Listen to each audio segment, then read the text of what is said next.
pulled up to finally found a cab, and there was a blizzard, and got pulled up to a ghetto hotel with a guy behind bars with skeleton keys for the keys to the room.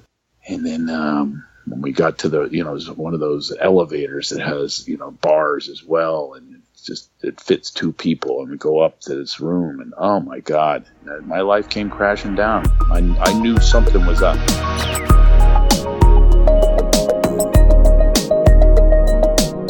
Hey everybody, it's Jordan. Welcome back to another episode of Breakthroughs with Jordan Murphy. Conversations about the defining moments that shape our lives.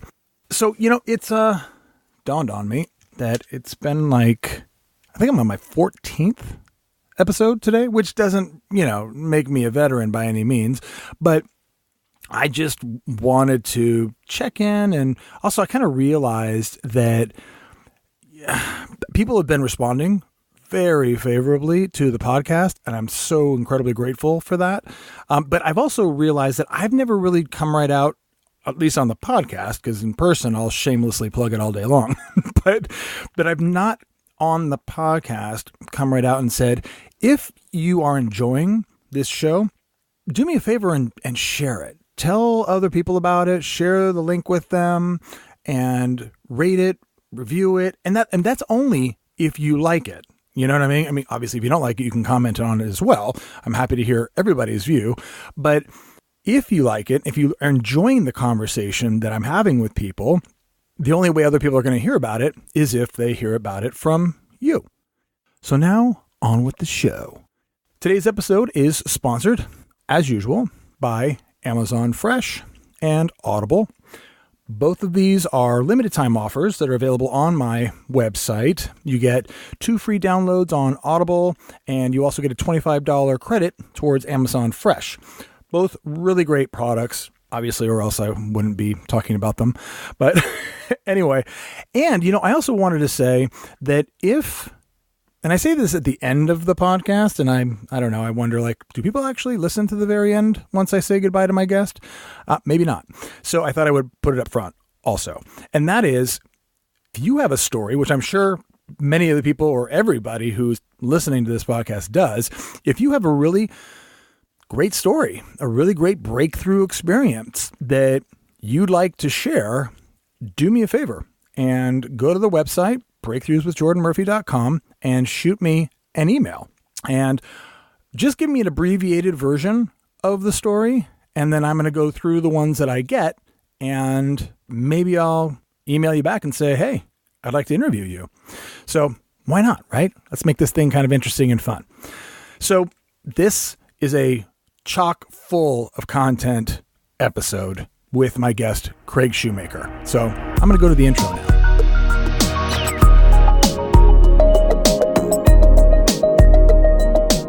Craig is a guy who wears many hats, and as he will tell you, or even as his website notes, it's tough to nail down exactly who this guy really is. But we might try to draw down or even drill down on that today.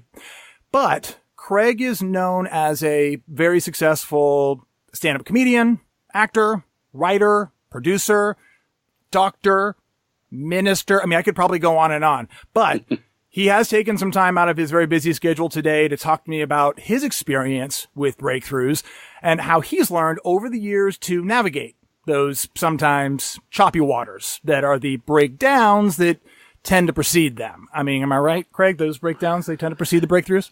Yeah. In the intro, though, before we started the show, you got to hear my real breakthrough is with family. That's the hat that I wear most. That's the most difficult. You know what? I did forget Dad. I forgot Dad.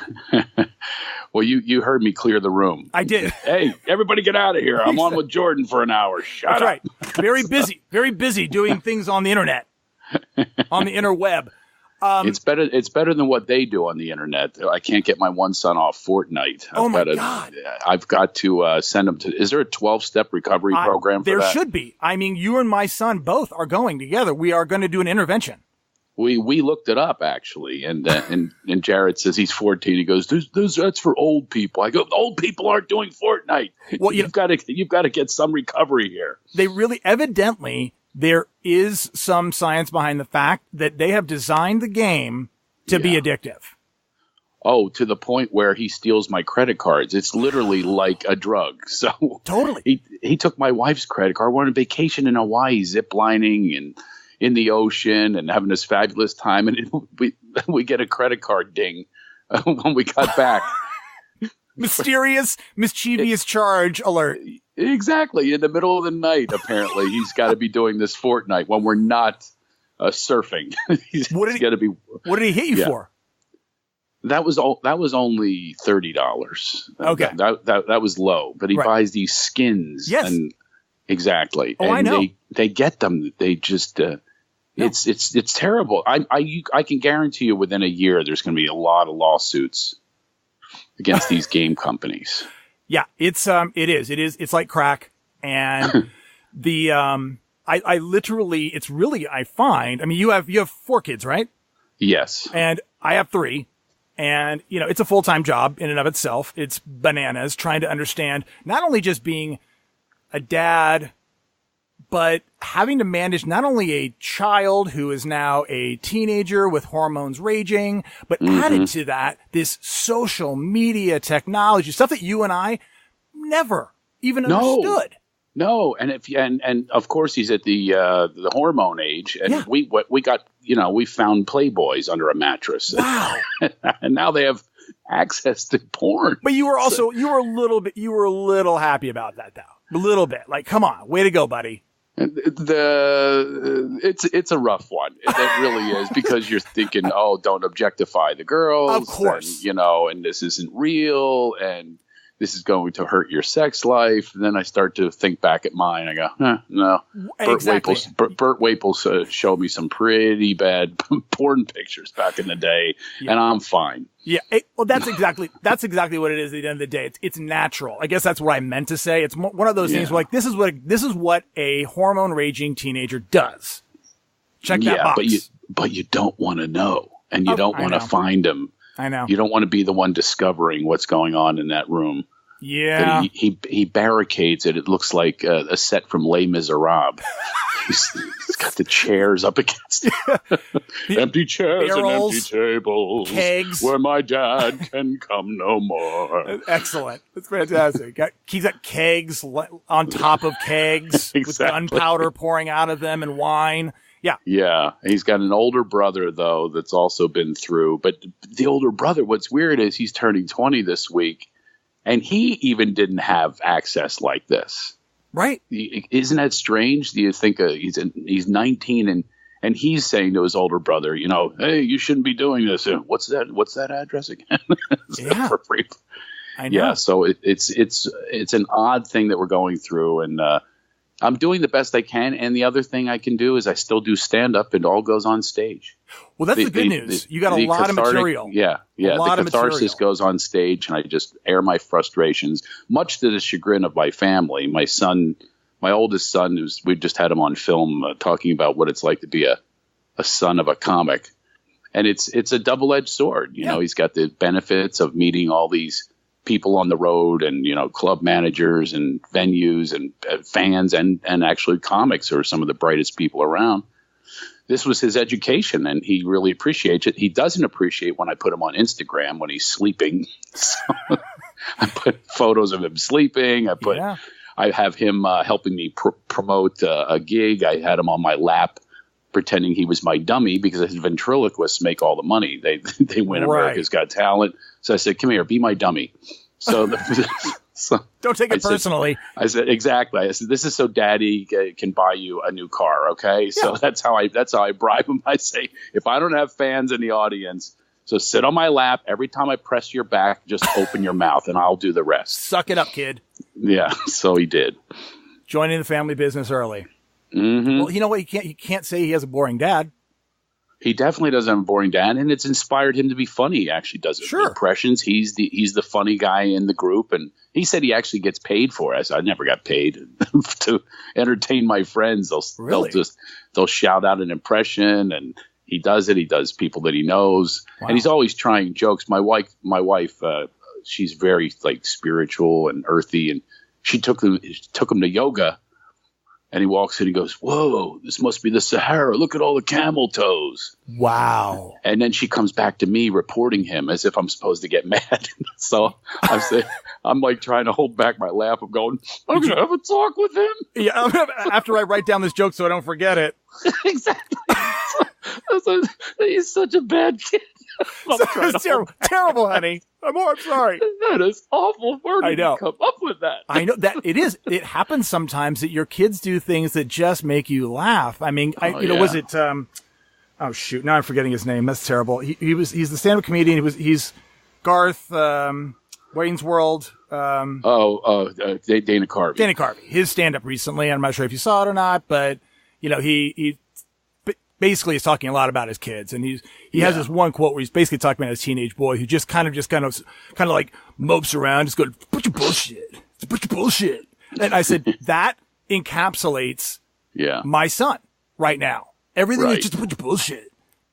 Yeah, they think that until you buy them something. Well, that's the thing with Fortnite. That's the leverage I have right now. If you want something, that's my leverage. That's my negotiating power. Yeah, that's what do we have? What was our equivalent back then? Jeez, I don't know, man. Time on the basketball court. I mean, because we liked playing outside. Quarters for Pac-Man. That was the early days. Okay, quarters for Pac-Man. Hey, you want Space Invaders? You're going to do the lawn, boy. That's right. You want to go to the mall with a roll of quarters? You are going to help me around the house. I know. I'm sorry to say it is a different time. We sound obviously like old fuddy-duddies. Yeah, I know. Grumpy old men. But we do understand, though. That's the thing is we are intuitive enough to know that we did go through it. So I always take a step back and say, did I do this? Where did it lead? Where were my mistakes? The big ones, the big mistakes, right. The ones that still haunt you or lead you to needing an intervention. I mean, is this, where are the patterns? Is there a pattern that's consistent? And I've always been honest with them. I don't play the holier than thou at all. I think that I shared my experience with them. Yeah. I mean, my son the other day, he had a little rough go and he goes, he said something about criminal. I go, your dad was a criminal. I mean, I committed crimes. Now, the downside of that is, he survived. Right. But the upside to that is I say, that's not a way to go. I mean, I had to learn my lessons late. They know that. I had children late. Yeah. And I have, I've got an amazing life now, but it took going through that. And I always tell them, I said, I don't want you to have to go through as much. I know you have to realize because you're only going to learn from not only mistakes, but you're going to learn from, the failures and the difficulties and the emotional baggage that comes with it and all that. You will learn from that. Sometimes I want to wish people bad luck because you'll learn more from that than good luck. Yeah, no joke. What you said about being honest and talking, it's easy to get very emotional and kind of have a reflexive response to when your child is an idiot. And that stepping back, pausing, which you and I have learned obviously over the years, and is stopping and looking and listening to them like a human being, like another human being, not like somebody who's less than you or dumber than you, but hear them, listen to them, hear them out, and they get it. If they do, not only them, adults. I mean, look, like you were saying, the reflex thing and taking the pause. Is if we all approached people with empathy and compassion. For instance, we have a big political divide going on right now. So I step back and I, of course I have my first reaction is you're an idiot, you're whatever label they have. We'll step back and find out what's their fear that's going on. What's really at the root of this manifestation of rage. That's usually where they go. Where does it come from? We're not born that way. That's for sure. Well, they see this, and I say they, right? The people who have supported our current president see this as a solution for some reason. It's like people don't smoke cigarettes because they think they're going to die from lung cancer. They smoke cigarettes because it feels good. So there's, like you said, there's an inspiration, there's a root to this choice. And trying to understand that root as to what are you getting? There's a cost and an impact to this choice. Yes. But what is it that you're getting out of this choice? And did they feel at ease? Do they feel like they're going to be taken care of? Whatever it is. But yes, I think that is a missing that seems to be happening that's creating this chasm in our country right now. I really do think it's daddy stuff. We've been conditioned by patriarchs. If you just step back and look at that, how are we conditioned? It's patriarchs that run everything. They run The Voice. I mean, people call it a liberal media. It's not a liberal media. It's a media that's, in cahoots with the government. They're in cahoots with the patriarchs. They're in cahoots with religion. It's this big daddy, and they give you these tiny little rewards of, oh, the stock market's up. Like that's going to affect you. Or, look at the unemployment rate. Do you think there's anyone walking around going, oh my God, I looked at the unemployment rate this morning. It's amazing. I feel fantastic. Right. No, but they use it as their justification for the positioning that they take, and the positioning is all from conditioning. Yeah, I was conditioned like that, and so therefore I step back. I say, well, what did I learn from that? I eventually stopped that pattern, that system of being, and started to be. I'm actually writing a book now called "Get Out of Line and Into Alignment." Mm-hmm. What does my alignment tell me? If I just get in line, which I always did, in line with the patriarchal rule, what am I gaining out of that? Am I listening to my heart? Because there's no compassion or empathy in that alignment, getting in line. But there is in my heart. My heart is always there. It's always there. We're not raised or conditioned, especially dudes. Especially men are not conditioned to trust or listen to our heart, for God's sakes. No, that's why I love this movie. Won't You Be My Neighbor? I think it's one of the most brilliant things I've ever seen. Yeah. And if our country everyone needs to see this. And I actually do believe that we're hitting like a bottom, like an alcoholic. The whole country is. It's so funny you say that. It's so funny you say that. I've had that conversation with people for the last few years saying, since I've been in recovery, right? I'm like, I feel like our country is an alcoholic. Just hasn't bottomed out yet. Yeah. Well, many people have. And then there are other people that are hitting the road to, if you will, recovery because they stop and there's going to be something where they go, oh, okay, that's enough.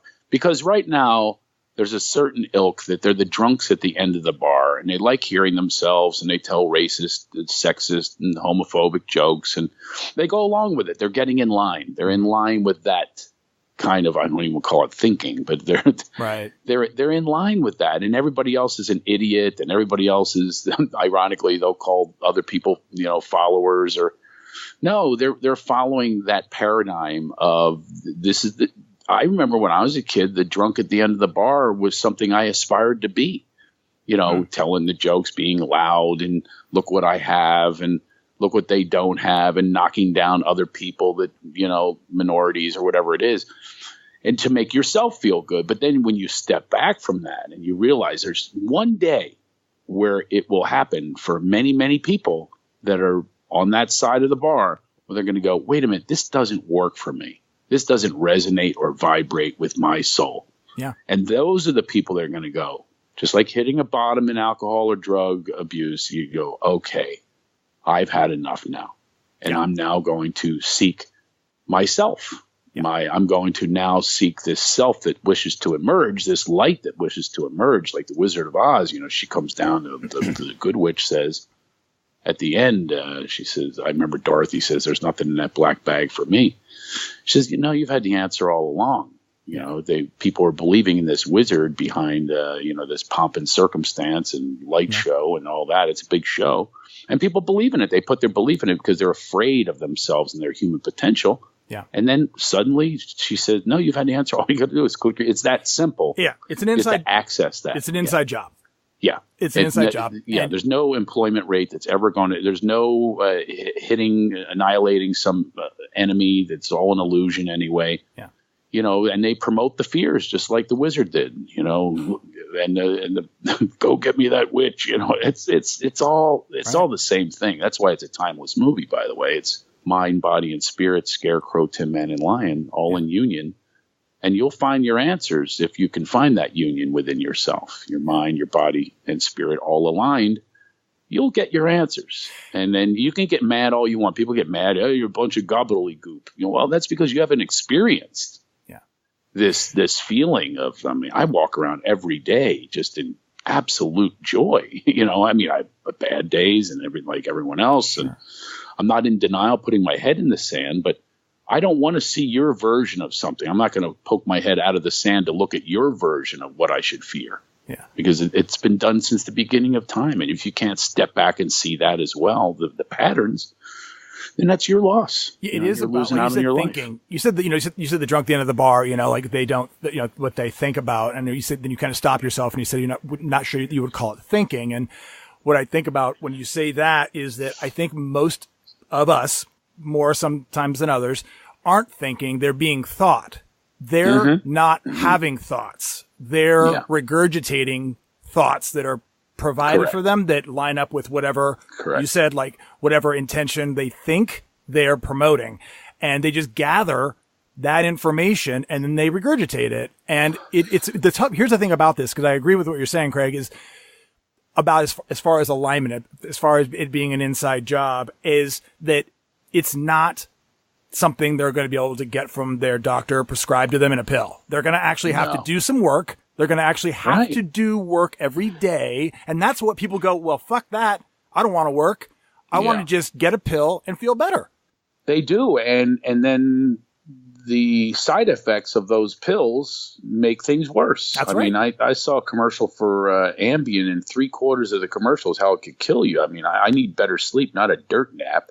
Right. And there are ways that I can develop within me that can, cause better sleep. But people aren't willing to explore them, and they're just willing to accept a diagnosis from a doctor that happens to be down the street. So they're empowering them when we have this giant power within us, that our instincts and our spirit, that informs everything if we just take that pause. But there's very few people promoting that to go to the insides, because there's not a big market for that.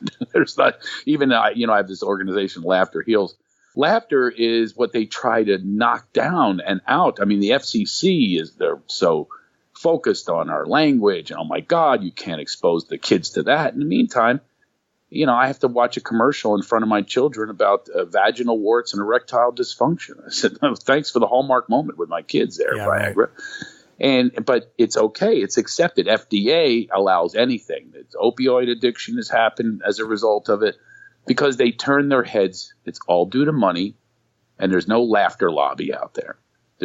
Obviously. No, of course not. And that's what I loved about Mr. Rogers. And I was again conditioned to think he was like a perv, almost like a pedo.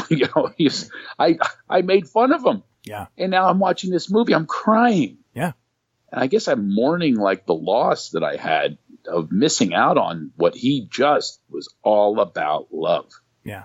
And what a concept. And people that were conditioned also to think you're a pussy if you're about love. Exactly. And that's the biggest issue. And so I wanted to shift for a second, because you recently, I was promoting, shamelessly promoting my podcast, of course, and, doing that on social media. And I came across a post that you did on Facebook. We talked about this, before. It's one of the reasons I was inspired to give you a call. Which post was it? I get kind of deep in some of these. This was pretty darn deep. This was pretty darn deep and pretty darn revealing about your past, about your childhood. Which part of the past? About your childhood.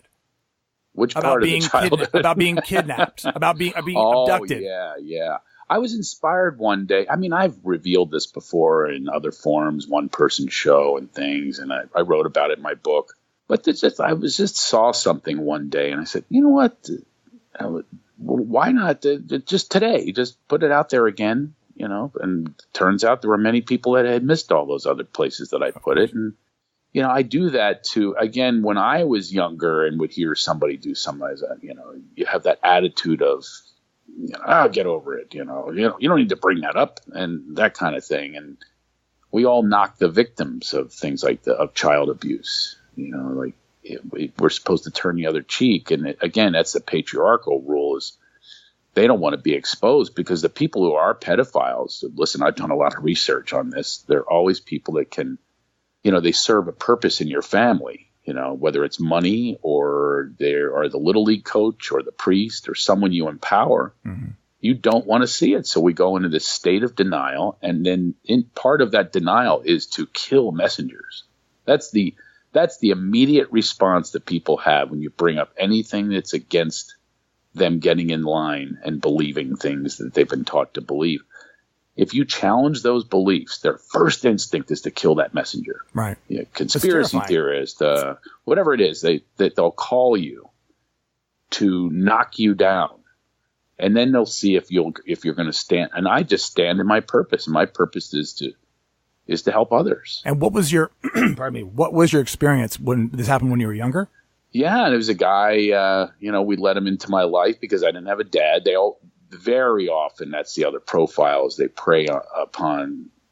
They know if someone preyed upon my kids, it would last like 2 seconds where I'll be onto it. And they know they'll be, they're going to have to deal with me. Mm-hmm. Because I'm a very present dad, and I didn't have a dad. My dad left when I was born, and that's exactly the person they go for. Because now I'm in desperate need for that paternal feel, to have that dad in my life. And this guy befriended me, and my mother loved it. I was out of her hair. I was 13 years old, and obviously she's having a tough time with me, and I'm already drinking, and I just lost. And this guy came into my life that offered something. He offered me introductions to Philadelphia Eagles, and I was a big Eagles fan. All this man stuff. I sat in the 700 section with him, with all the guys, the woo people, woo, so the veins popping out of their necks and drinking out of a flask. And man, I just had it made. I was so happy. And they lure you in. That's how they do it. That's how Jerry Sandusky did it. In that culture. That macho culture that they bring you into. And there's so many lost boys. It's that's my answer. That's what you're taught. We're bombarded with those images of these heroes that we make out of these athletes. So, he took me away to supposed to be a trip. I bragged about it to my friends to make them jealous. I'm going to go away to Washington, D.C. and watch an Eagles game. They're going to play the Redskins, and I'm going to stay at a 5-star hotel with the guy with the white gloves greeting our limousine. And I had this whole, it was literally a fantasy. Yeah. And that fantasy came crashing fast. We pulled up, we walked through snow and pulled up to finally found a cab, and there was a blizzard, and we pulled up to a ghetto hotel with a guy behind bars with skeleton keys for the keys to the room.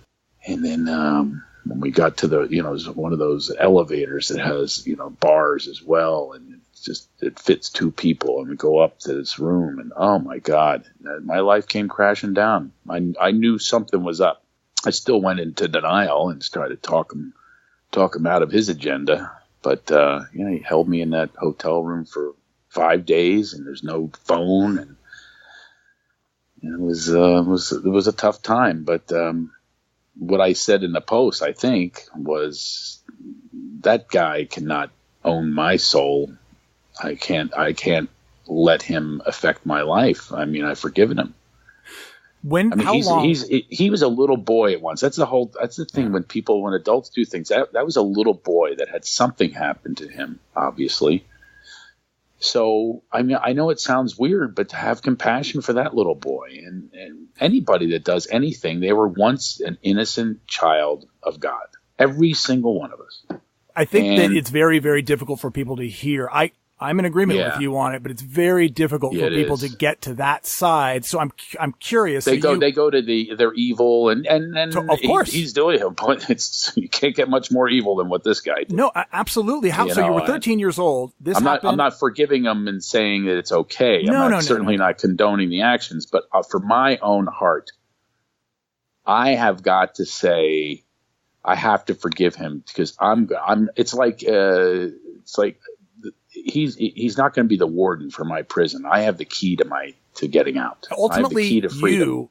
The forgiveness is not for him. Actually, it's for you. No, completely. And people forget. And it's not like I called him up and go, "Hey, everything's okay." Yeah, no, people forget that. People think that somehow you're letting them off the hook. No, you're letting yourself off the hook. No, let myself off the hook and the shame that's attached. Yeah. I mean, I told my mom was the only one that knew, and now let's back up then. Let me back up just because I'm hearing the recovery and the healing, which is fantastic. But I guess for anybody who might be hearing this is you're a 13-year-old kid. You have this nightmare experience. You come back to Philadelphia. How long would you say before you like even said anything to anybody or started to have some sort of sense of how to get your head right? I told my mom right away. Wow. She was the only, parent that I could express this to. And her reaction was, don't you ever tell this to anyone else. That was her immediate reaction. And then the other part of this is the part, believe it or not, I'm most affected by, was my mom to this day, her reaction to me and the lack of love and support. That is the biggest betrayal to me as a son.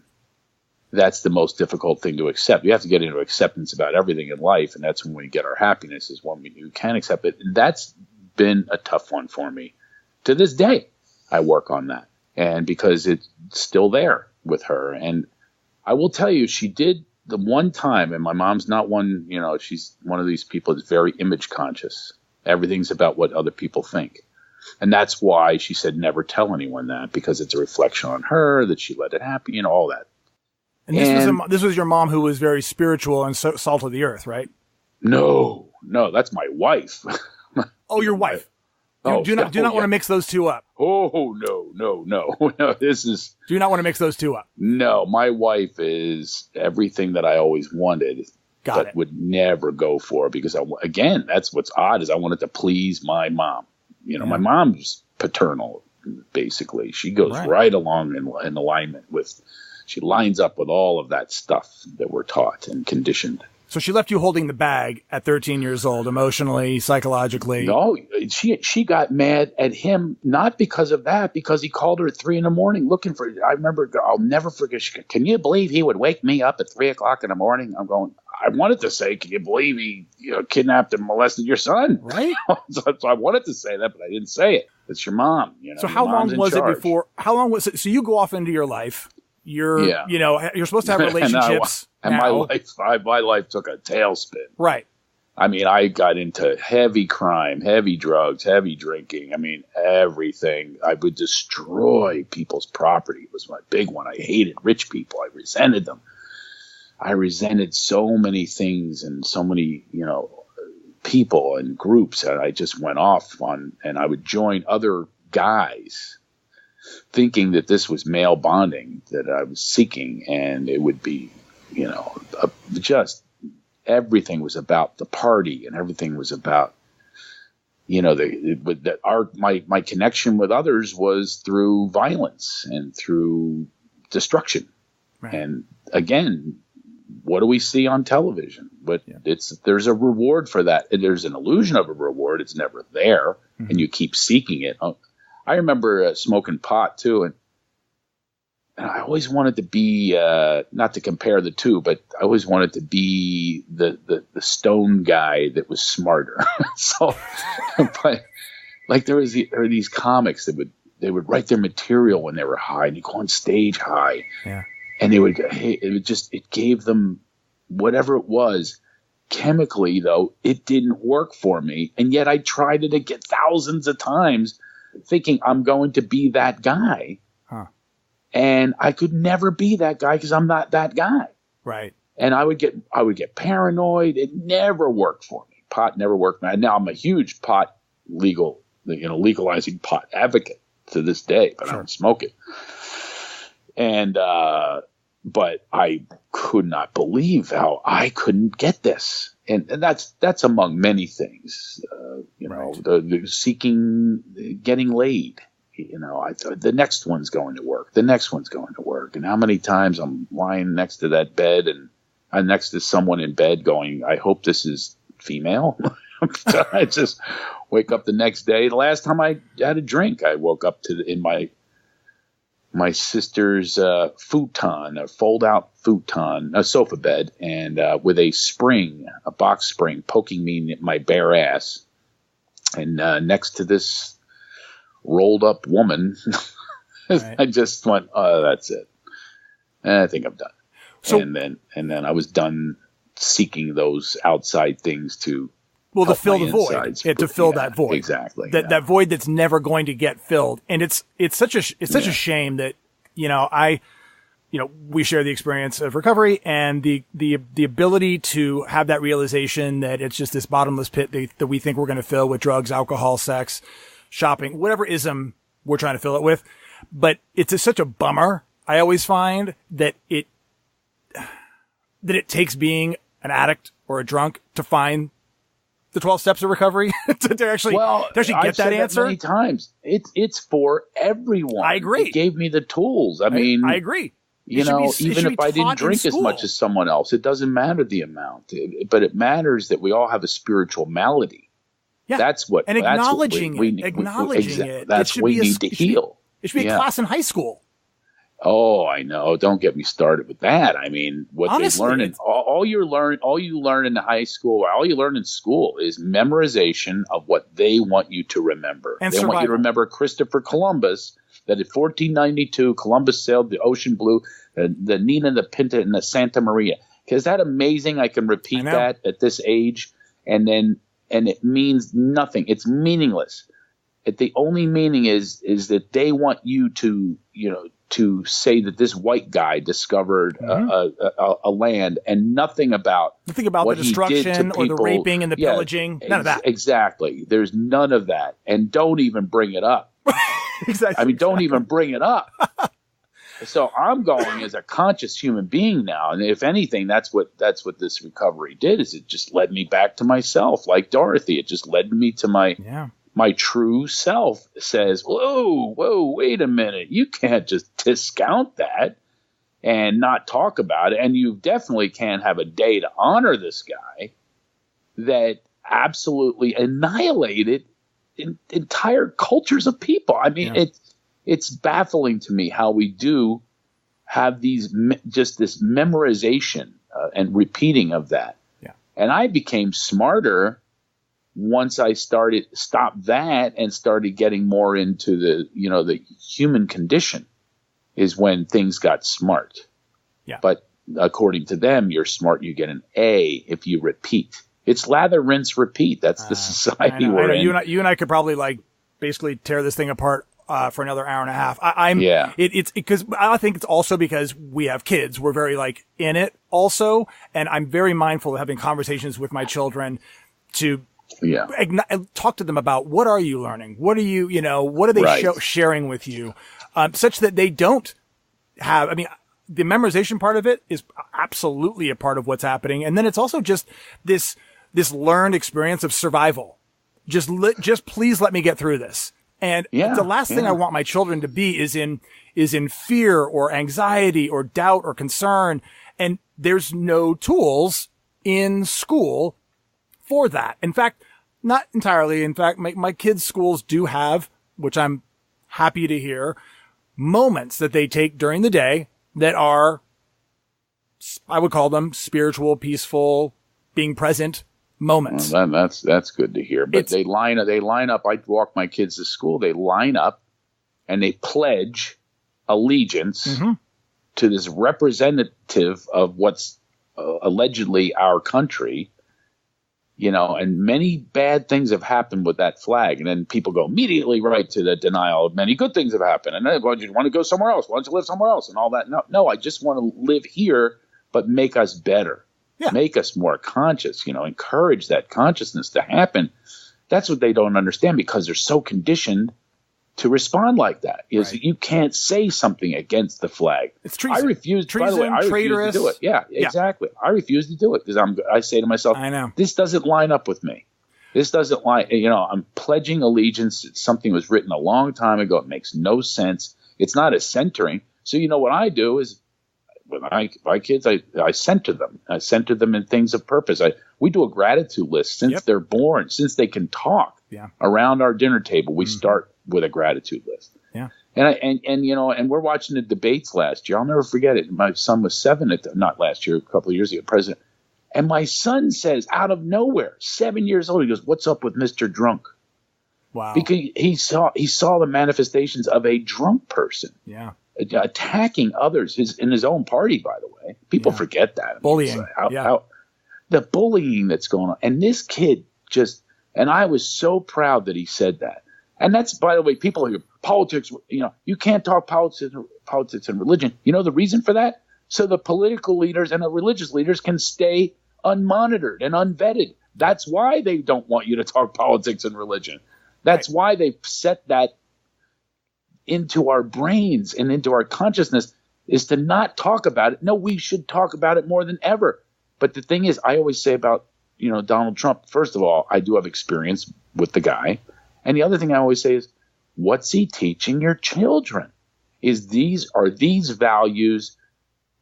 values work for you? Is this what you want to pass on to your children? That's what I always say to people. I say, take the politics out of it. Take that he's just a guy that down the street. Do you want your children to go hang out with that guy that's a sexist? And I don't even like the ist labels, but that he can't complete a sentence. Well, yeah. He can't answer a question. Do you want them to sound uneducated? Do you want them to be a bully and tell you who they are? Egomaniacal statements that come out of his mouth. Blatant liar. It's all about him. Yeah. It's not about other people. Throwing toilet paper to the people that are suffering. All of it. It's like there's nothing that I've ever seen that he's done that lines up with my values and my moral standards. It's zero. I would love it to be. By the way, people go, "Oh, it's because you're a liberal." They label a lip. There you go. There comes the label. Now they can't hear a single word. I go, no, listen to me. Tell me a value that you want to teach your children that he possesses, and tell me actions that he's taken that it all butts up against your values, especially if you're religious. It's nothing that Jesus would want. Yeah, nothing. When you get into values, we're talking deep rooted stuff for individuals, and it's very difficult for people to separate themselves from their values and actually have a conversation that is separate from their values, because the values come out of a thought that becomes said over and over and over and over again until it becomes a belief, and then that belief gets promoted into a value, and suddenly you're basing your life on it when it originated as something that's likely bullshit. But we don't know. And by the way, it all is. Well, of course, it's all made up. It's all made up. Their whole value is about money, and it's all an illusion. It's only a certain tiny group of people that have that money and control and power. So you don't have any more of it. They do. Yeah. You're not living any better because of it. They do. So if you can't have, some thoughts of people that don't have that they're not born into that. And does that really connect with your source? Is that what your source is telling you to go get more of that? And the answer is always, if I challenge someone's beliefs, it's always attack the messenger or attack, someone that'll go, what about Hillary? I'm not talking about Hillary right now. I said, what is this guy? Deflection. How does this guy reflect your values? Just tell me. Yeah. And they deflect, not reflect. Yeah, there's a deflect that goes on, and that's what he does on a daily basis. So you can't catch them in all of the lies. I mean, how many lies does he have to tell? Do you want your children to do that? You don't want your children to act in any way that he behaves. And again, I'm not being political. This is nothing. I've voted Republican. I voted Democrat. It doesn't matter. But it does matter what this guy is teaching us. Mm-hmm. In that being a leader, with these bombastic thoughts about himself. I mean, it's craziness. I'm not interested in insanity anymore. I used to be interested in insanity, and I plugged right into it. Yeah. And I'm not interested in it anymore. And I hope my children see through not my words and sitting them down. I do that, but through my actions. My son the other day was interviewed for a documentary, and I was. I had tears in my eyes. I didn't realize he finally expressed, he won't say it to me. He said it to the interviewer, basically what he learned from me, that I have my same friends from kindergarten and how I value love and relationships and how I'll go through anything to help people. And he's telling the camera this. I'm going, oh my God, I did something right. That's the stuff that is the juice. That love is honestly, that's the juice. And speaking of juice, I do want to just kind of take us a little bit to another direction, which is basically what you do on a large scale is as a comedian. And I'm just curious. I know you do a lot of things, but as far as being a comedian is concerned, I'm always curious how one decides or becomes, oh, I'm going to do this now. I'm going to go stand up in front of a bunch of strangers and try not to fall on my face and be funny. Mm-hmm. And how was it, or when was it that comedy was an answer or a choice? Right away. It was, it certainly has shifted.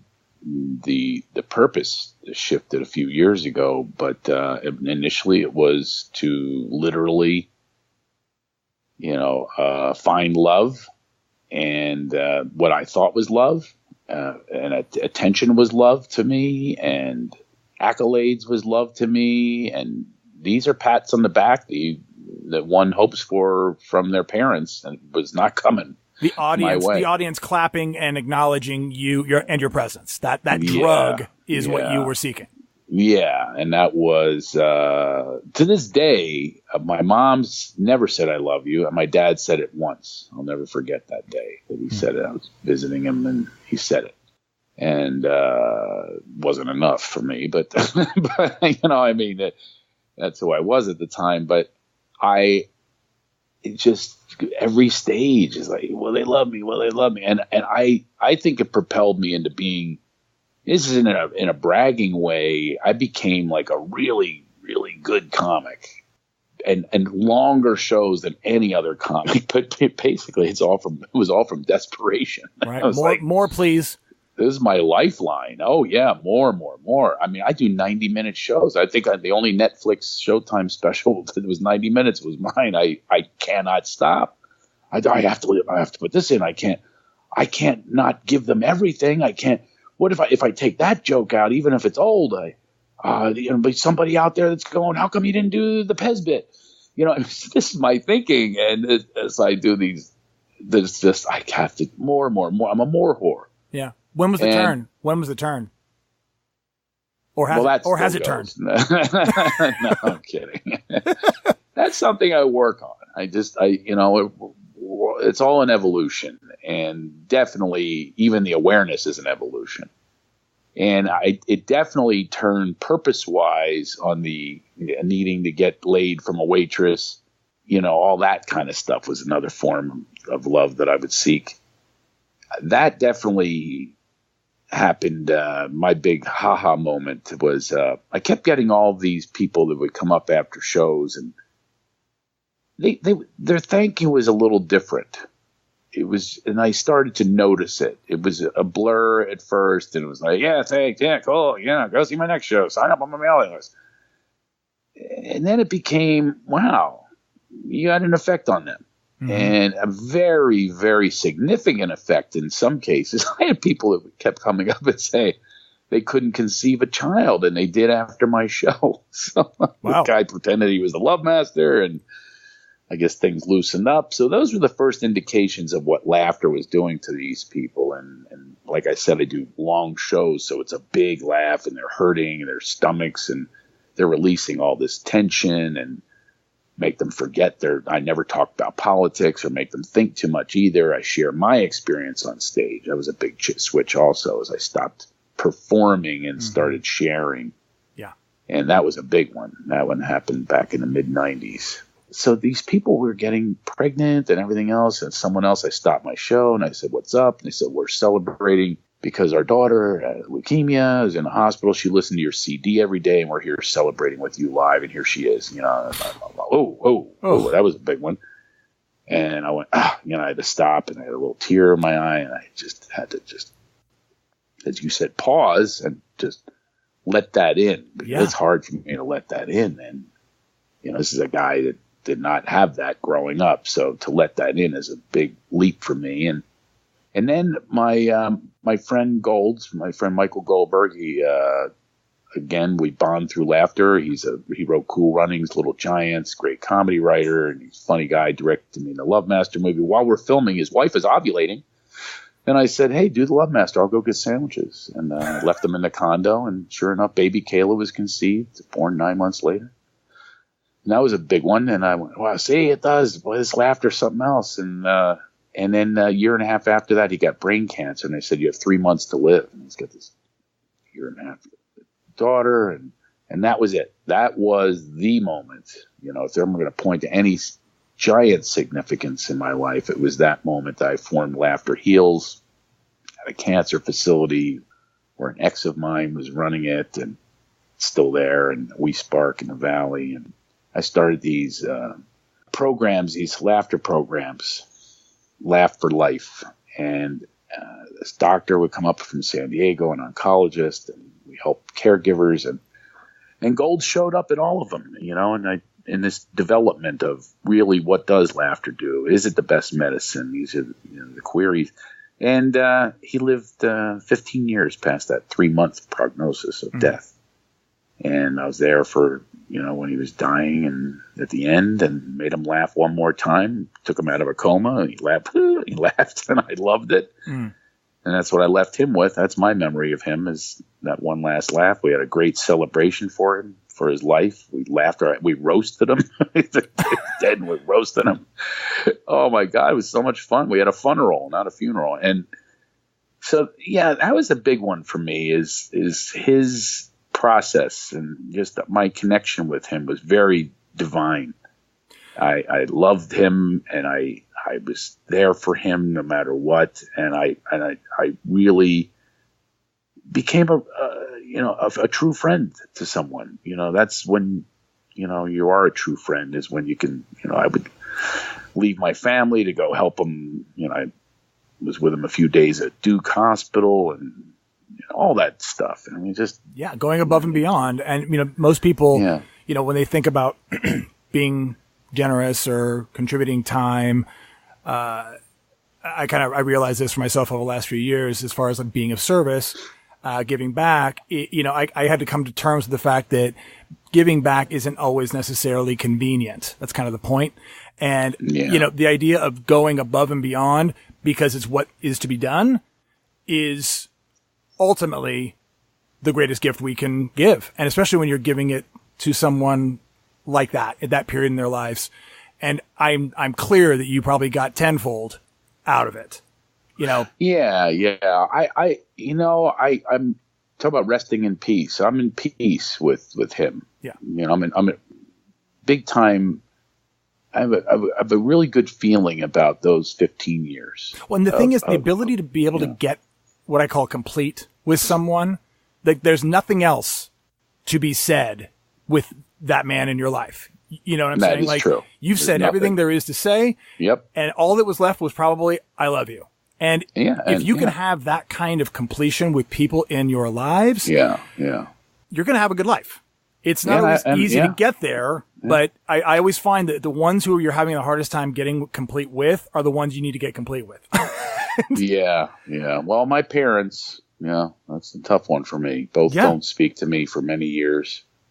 And that's a tough one. It's tough to accept. It's kind of okay to keep moving on. And, I've got this great family, and I created the family I always wanted and give them what I always longed for. It makes it easy to parent, by the way. You just take a little step this way, and you go, okay, this is what I would want if I were them. I would want to be listened to. I would want to have a parent that takes time off of what they would like to do for me. I would like a parent that plays with me. I would like a parent that does things like I'll watch FORTNIGHT. Right. I'll watch him do FORTNIGHT because he's really good at it. Right. And he's proud of himself. Now, am I happy that he's doing a video game? Do I think he should be outside? Do I want to go old school and build a slingshot with him and shoot stuff? That's what I'd like to do. But I think that those are the moments that children are going to benefit from. Oh man, it's sacrifice. It's the details. It's the little details of paying attention. And you just reminded me of something recently, and I've been really working on being mindful of many of the things that you've shared. But I have daughters and a son, but when they come up and want something from you, namely your attention, is to, for me, literally stop what I'm doing and look them in the face and listen. as opposed to what I've done in the past sometimes, which is have my phone in my hand and I'm talking and I'm looking and this. No, I know. We'll probably go there pretty soon. Yeah. Just put your shoes on. Yeah. I mean, I'm having this half conversation with them and I'm giving them this message that they don't matter. Yeah. And I realized that over the last year or so to really be mindful of paying attention to them, even though I feel like there's something more important in that moment. There's nothing more important in that moment. Yeah. Yeah. At the end of the day. That's going to help build them their own character as well. Right. Exactly. And they get to pass that on to the next generation. They get to, each generation, we're doing something good, but it has to be a very small, people think big, get into someone on Facebook and what's the solution? They want this grand solution of, annihilating some ISIS or some terrorist group or whatever. What's the solution? The solution is very, very small. It starts with that. To have this consciousness evolution takes you to make those big steps, or tiny steps at first, but they're big because there's so much not in our consciousness. People don't teach us that. And each level that I go to, it just feels better and better. And, people think you're pontificating though, because they're not even willing to take that first step. They I think can't you're help holier it. than now. I can't help it. I mean, what you and I have said, we're kind of preaching to the choir here, right? But this excitement that I have, it's one of the reasons why I wanted to start this podcast, was because I love the experience of having conversations like this and allowing other people who are driving home or sitting in their office or laying in bed, wherever they are, listening to it, and having an opportunity to just be a fly on the wall. And I know when I've been in a room when these kinds of conversations have been being had, that there's an opportunity to identify and to connect with our humanity. And that ultimately to me is what it's all about. Is that and you know what? It might bring up people's rage. It might bring up people's fears. It might bring up people's anger. But it brings something up, which is a good. It's a good thing. But now they don't get a chance to talk back. So what? Yeah, too bad. Email me. They want to, but but that's what these Facebook wars are all about. That's right. Like people are, all the keyboard cowards come out. Yeah, but if you know what? We get excited about it. It's I get excited about wanting to share the victories I've had over my failures, over my mistakes, and because I've had plenty of them, and I know we can share all day about our failures and our upsets and our discomfort. We've had it, and honestly, if we didn't have it, we wouldn't be who we are today. And I have this experience, like you said, of having joy in your life, and it's work. I don't just accidentally have joy in my life.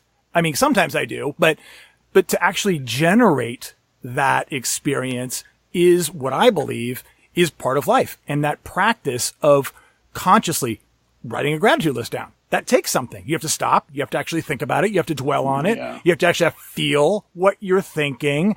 And it's a drug gets released into your body that is healing.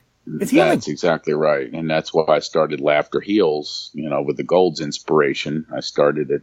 That was way back. Now we're nonprofit and we're cooking. We're doing a documentary, and I want to start a movement. This is the beginning of a movement. And you know what conversations like this do for me is it affirms that I'm on a path with at least one person being you right now. Right. And you've used the term that I love is mindful. So I'm on the phone now with one mindful person. Mm-hmm.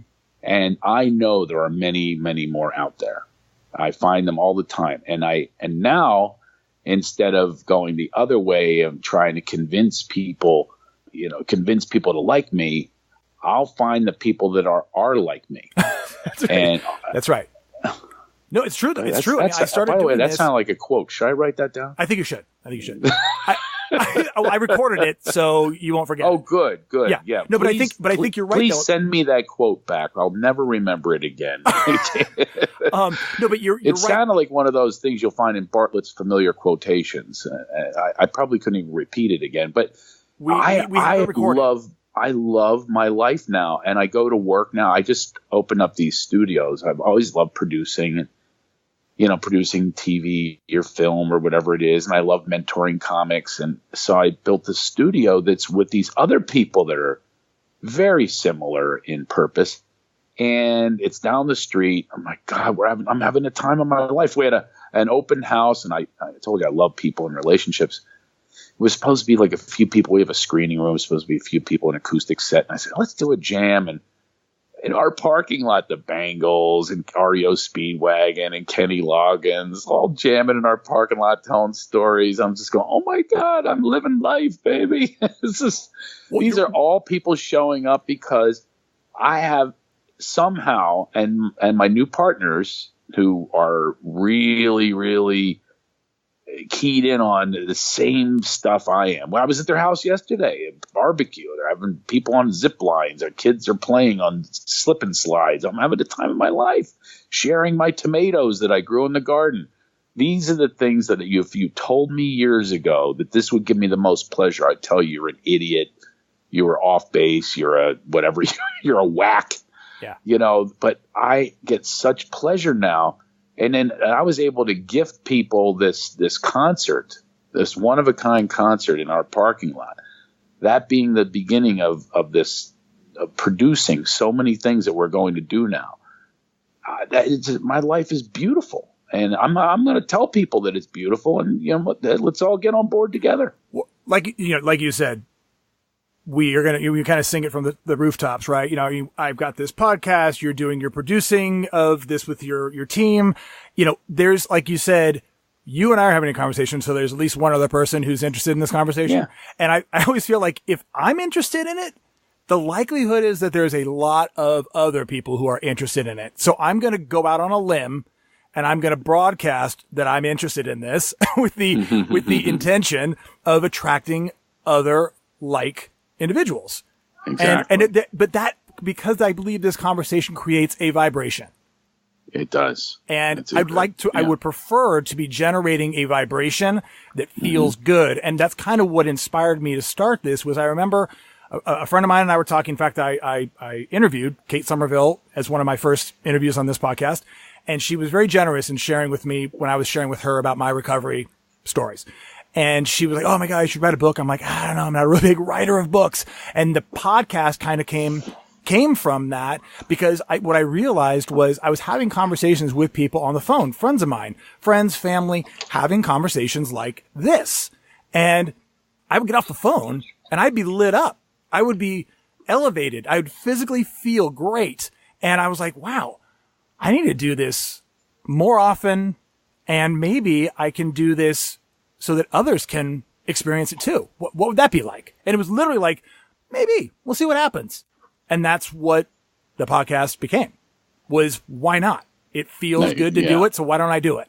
Exactly. And everything that I do now has to check some other boxes that never were around before. Yeah. And one of them being is having people of similar purpose, general purpose and general values that, are similar to mine. I mean, it's why not do that?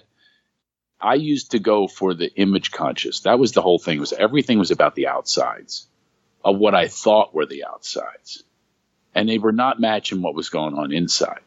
And now it's all matched up. And like you said, vibration and resonance, harmony. It's starting to match up more and more every day. And we forget that that's actually necessary. And we think it's like, I say we, but people have this kind of like, oh, woo, woo, what are you from Berkeley or something, man? It's, this whole idea of vibration seems like they can't hold on to it. They can't get connected to it. It sounds weird to them. It sounds weird to me, but my experience of it is that there's a reality to it. And scientifically speaking, if everything is made up of energy, that energy is vibrating somehow. It's vibrating at some frequency, and that frequency is either going to be a high or a low frequency. You know what I mean? So I figure music has a vibration to it. There's music that feels really good, that vibrates in alignment with you. I mean, so if that's what's happening, then maybe there is something to be said about this vibration thing. I'm going to look into it further. That's kind of what my feeling was. We're supposed to literally pursue happiness.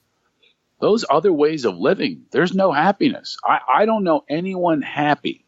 There's the they'll put it out that they're happy, but there's nobody happy shooting a gun at someone. Right. That's just the fact. Yeah. Or you fighting to be able to shoot a gun at someone, to allegedly protect yourself. There's no happiness in that. There's no happiness in bullying someone or taking someone down or even winning some victory. There's no happiness to it. If you step back and go, am I really happy right now? No, you're not. I can guarantee you, because I've been through it. I've been through it 1,000 times of what I thought was a victory. Yeah. Even my person wins. Who I'm behind wins.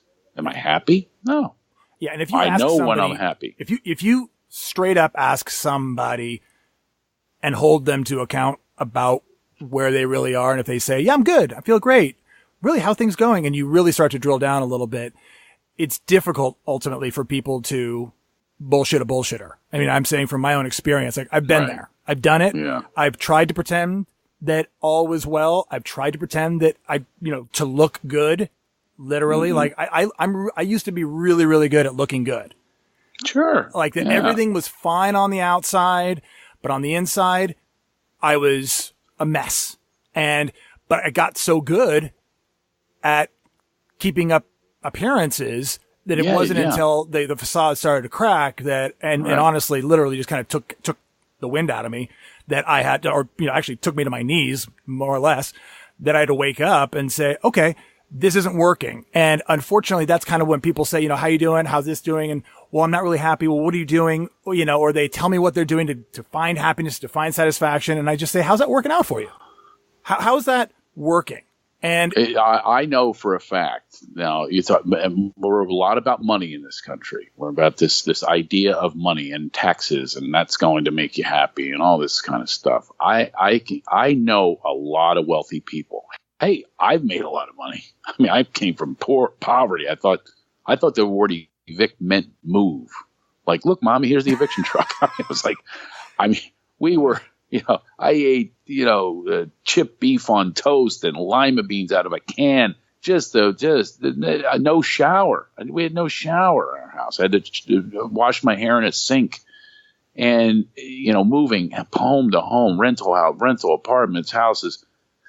I didn't, but I always thought if I make money, this is all going to go away. Right. And I made a lot of money. And it didn't go away. Nope. As a matter of fact, it created more problems. Because then you even have the problems. I need this now. I need that. Because who are you hanging with? You're hanging with more people that have those needs. More money, more problems. And I took a tour of this guy's house. He married someone with a lot of money. And I'll never forget this, haha moment. He's going, look at this. And he's showing me paintings. And I did that pause. I did that stop. And he's showing, oh, look at this. Look what I have. Can you believe I have this? I remember thinking to myself, yeah, this conversation's not making me happy. This is not making me happy, and it's not making him happy.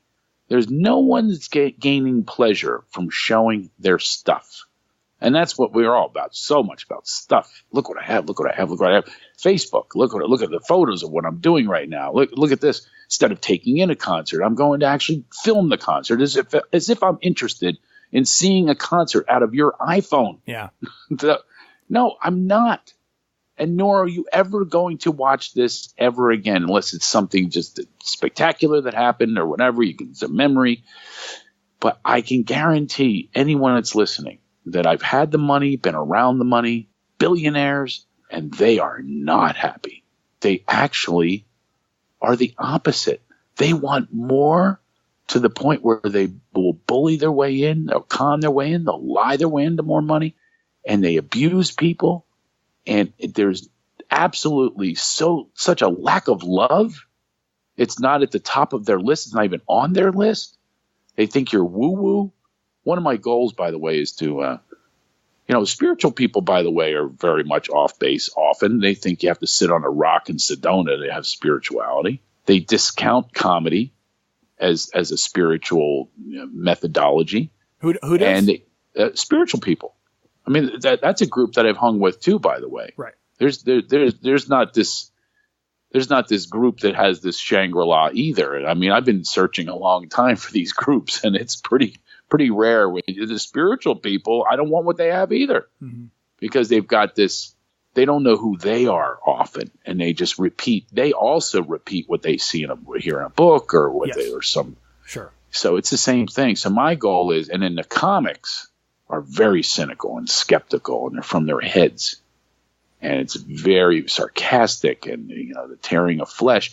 This is them. So there's the comics and then there's the spiritual people. I've been part of both in a significant way.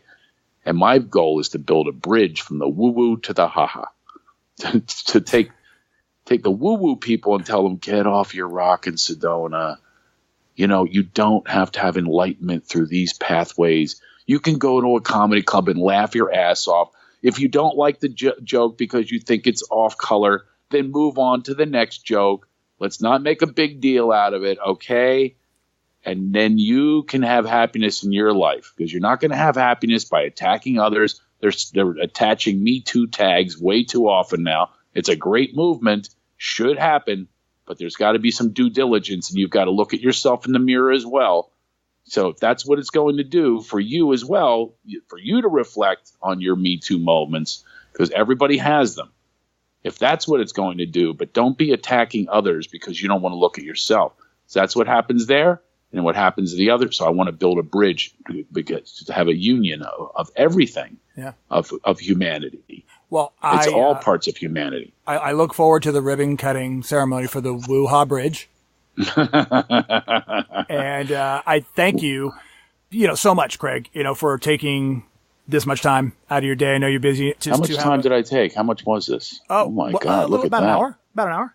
Oh, look at that! All yeah, right. But this time flies. We didn't even get to any promotional stuff. I know. Well, hey, but folks, if you're listening, what would you like to promote? Go see a comedy show. Even if you don't go see mine, which I prefer you go to. Got to pay the bills. Who's your favorite comic right now? Chris Rock. Chris Rock.